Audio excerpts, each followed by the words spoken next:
What's up everybody, welcome back to another Overwatch League discussion video. Today we are talking about Striker, and I'm sure all of you who follow Michael on YouTube know exactly why. If you check out Striker's Twitter, you can clearly see that he has removed his banner, and while I haven't really been following Striker on Twitter, I do know that he used to have a Boston Uprising banner and now it's gone, so a lot of people, including myself, are starting to wonder if this is the end of Striker being on the Boston Uprising. While I don't know if Striker is going to be leaving or staying with the Boston Uprising, one thing I can confidently say is that things definitely aren't looking good. It's quite clear that the relationship between Striker and the Boston Uprising has been very sour ever since Stage 4 of Overwatch League Season 1. Just to quickly recap what exactly happened to Striker in Boston during Stage 4, basically, Striker was getting very mad. I don't know exactly why, but for some reason, and this was on more than one occasion, he was going into fits of rage where he'd, for one,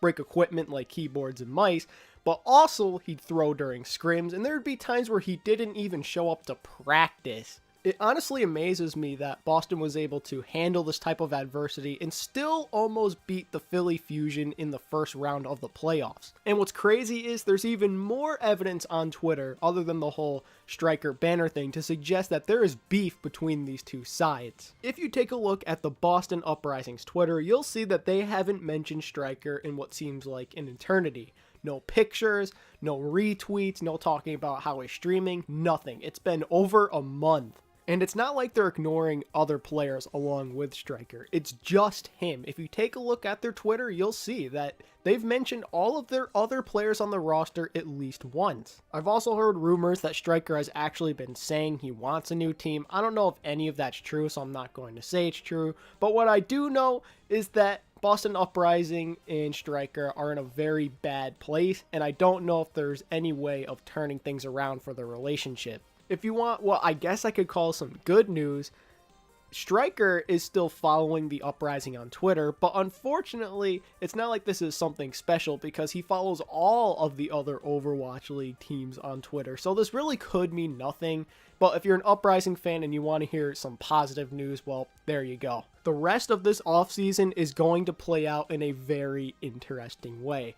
There are plenty of teams that would benefit from having Striker on their squad, and that goes especially if the tank meta dies out. If I had to name a few teams off the top of my head that would really benefit from having Striker on their team, one would be the LA Valiant, and for obvious reasons. They lost Soon, their hit scan player, and Striker would be a great replacement for him because, after all, the guy's one of the best tracers in the world, his Widowmaker gets better every single day, and I'm sure he could pick up a hero like McCree or Ashe if you asked him to and you gave him enough time to practice it.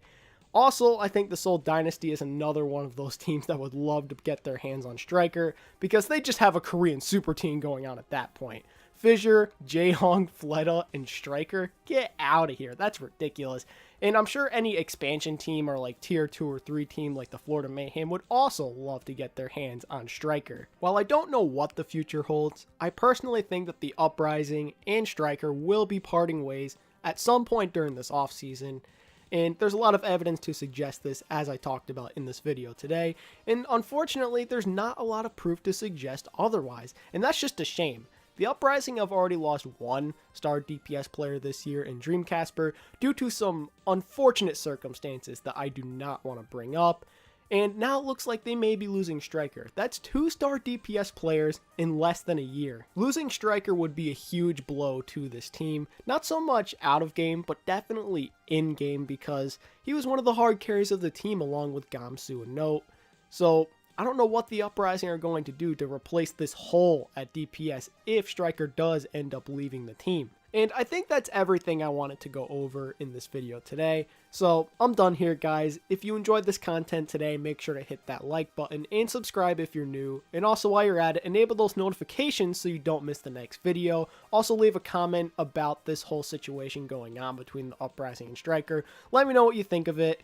Thank you all so much for watching. I'll catch all of you in the next one. See ya!